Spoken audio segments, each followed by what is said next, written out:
안녕하세요. 많이 놓친 2학년 학생 여러분, 역사쌤 박진주입니다. 오늘 배울 내용은 5-2 민족 문화의 발달이고요. 조선 전기 문화의 특징에 대해서 간단하게 살펴보도록 하겠습니다.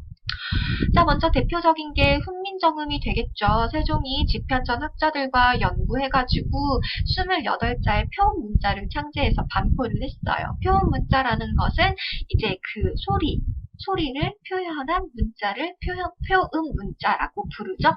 그래서 이걸 활용한 여러 가지 책들이 있는데 용비어 천가라고 해서 조선 왕조의 정당성을 강조한 책도 있고요. 그리고 삼간행실도라고 해서 유교 윤리를 보급했습니다. 뭐 왕한테 충성을 다한다던가 부모한테 효도를 다한다던가 형제 자매들끼리 뭐 우애 있게 지낸다던가 부부들끼리 뭐 이렇게 예의를 차린다던가 뭐 그런 얘기들.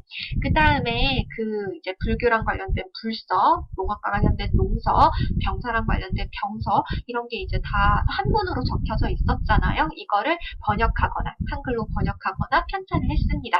그래서 좀 더 많은 백성들이 그 이제 책을 접할 수가 있었잖아요. 그래서 백성민자의 근본 본자 해서 백성을 중심으로 하는, 백성을 근본으로 하는 민본 정치를 실현시킬 수가 있었고요. 그리고 민족 문화가 발전할 수 있는 그런 바탕을 마련했다는 게 바로 훈민정음 반포의 의의가 되겠습니다. 저 뒤에 나와 있는 게 상강행실도 언해본인데요. 이거는 원래 한문으로 편찬된 상강행실도를 한글로 번역한 책이 되겠습니다. 그래서 당시에 훈민정음 한글을 언문이라고도 불렀었거든요. 그래서 언해본이라 부르는 거고요. 충신, 효자, 연려의 이야기가 그림과 한글 그리고 한자로 적혀져 있습니다. 그래서 한글로 간행한 이유는 그 백성들이 쉽게 읽을 수 있게 간행을 해서 이런 군신이나 부자나 부부의 윤리를 백성에게 널리 보급하고자 하였다는 게 그 이유가 되겠죠.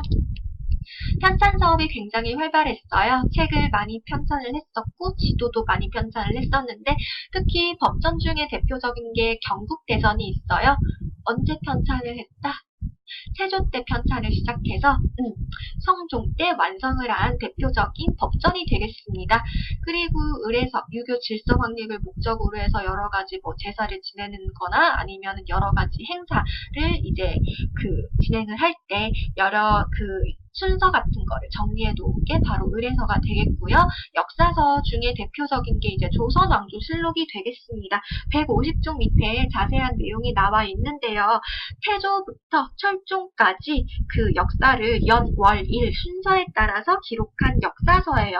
일제강점기 때 고종과 순종실록도 있기는 한데 그거는 신빙성이 떨어지기 때문에 그 이제 태조부터 철종까지가 이제 정식 조선왕조실록이 되겠고요. 굉장히 여러 문화적인 거라던가 역사적인 거라던가 여러 측면에서 굉장히 세세하게 잘 서술을 했기 때문에 1997년에 세계 유네스코 그 기록 문화유산으로 등재가 되어가지고 세계적으로도 귀중한 그 기록물이에요.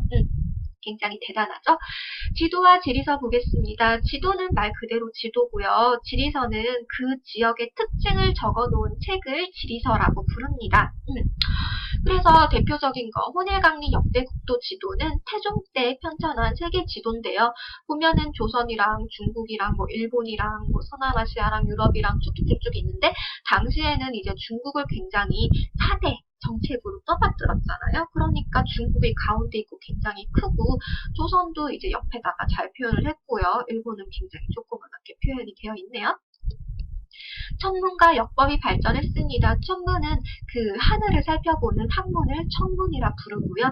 역법은 그 별의 움직임, 해의 움직임, 뭐 달의 움직임 이런 걸 보면서 시간을 계산하는 것, 적절한 시기를 계산하는 게 바로 역법이 되겠습니다.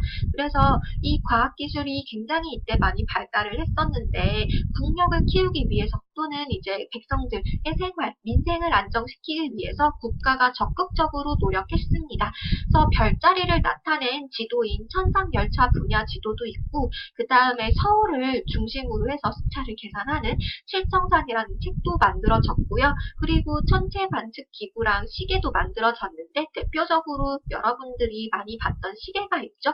왼쪽에 있는 게 해시계, 앙부일구가 되겠고요. 그 다음에 오른쪽이 물시계, 자경루가 되겠습니다. 조선의 천문학이 그 천체, 그 하늘의 별의 움직임, 기후의 변화, 일식과 월식 같은 걸 관측을 해서 정치적인 변화를 살피고 농사에 도움을 주려는 학문이었습니다. 그래서 조선 전기에는 천문학 연구가 국가 통치에 중요한 역할을 했었는데 이 간이는 그 이제 천문 관측 기구인 혼천이 굉장히 큰 그 각도기 같은 게 있었거든요. 그걸 간소화해서 만들어 놓은 걸로 별을 관찰을 하는데 주요 사용을 했었고 이거는 아까 말씀드렸죠. 한약 서울을 중심으로 해서 스타를 계산하는 수식이 많이 적혀져 있는 책이에요. 정확하게 계산을 했다고 합니다. 그래서 뭐 일식이나 월식 같은 걸 정확하게 관측을 할 수가 있었고 천상 열차 분야지도 아까 말씀드렸어요. 별자리를 나타낸 지도 밑에 1번이랑 2번 한번 보겠습니다. 조선 전기에 천문학이 발달한 이유는 그 이제 뭐 별의 움직임을 관찰을 하다 보면은 언제 씨를 뿌리고 언제 모내기를 하고 뭐 언제 수확을 하고 뭐 그런 것까지 다 파악을 할 수가 있었거든요. 그래서 백성들의 생활, 농업과 밀접한 관련이 있었었고 그리고 이때 당시에는 아직까지 뭐 일식이 일어나거나 월식이 일어나거나 뭐 이렇게 뭐 홍수가 일어난다거나 뭐 아니면은 그 갑자기 뭐 별똥별이 많이 떨어진다거나 무지개가 떠오른다거나 뭐 이러면은 뭐 왕이 정치를 잘한다, 왕이 정치를 잘 못한다 뭐 이런 거랑 많이 연관을 시켰었거든요. 그래서 정치의 잘잘못이 천문의 변화를 가져온다는 믿음 때문에 이런 천문학이 굉장히 중요시 되었습니다.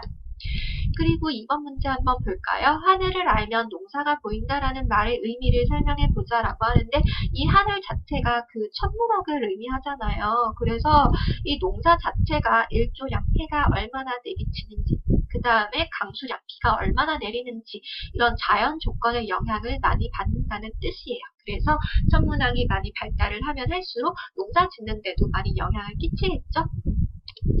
그 다음에 의학도 많이 발달하고 활자 인쇄술도 발달했습니다. 아 그렇구나 하고 넘어갑시다. 음악의 정리, 특히 그 성종 때 궁중음악 설명서를 편찬을 했는데 그 책이 바로 악학괴범이 되겠습니다. 그 다음에 그 자기와 그림이 발달했는데 자기는 도자기를 말하거든요.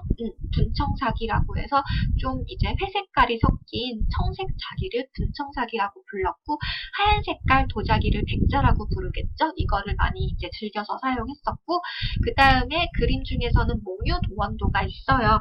그 세종의 아들이었던 안평대군이 꿈을 꿨는데 굉장히 예쁜 경치가 있어서 그거를 화가 안견한테 그리라고 시켰어요. 그래서 그린 그림이 몽유도원도가 되겠습니다. 그래서 뒤에 사진으로 간단하게 보겠습니다.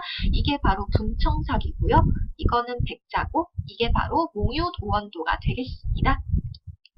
수가 끝났네요. 조선 전기문학 간단하게 설명드렸습니다. 혹시나 궁금한 거 있으면 질문하시고요. 수고 많으셨습니다. 사랑합니다.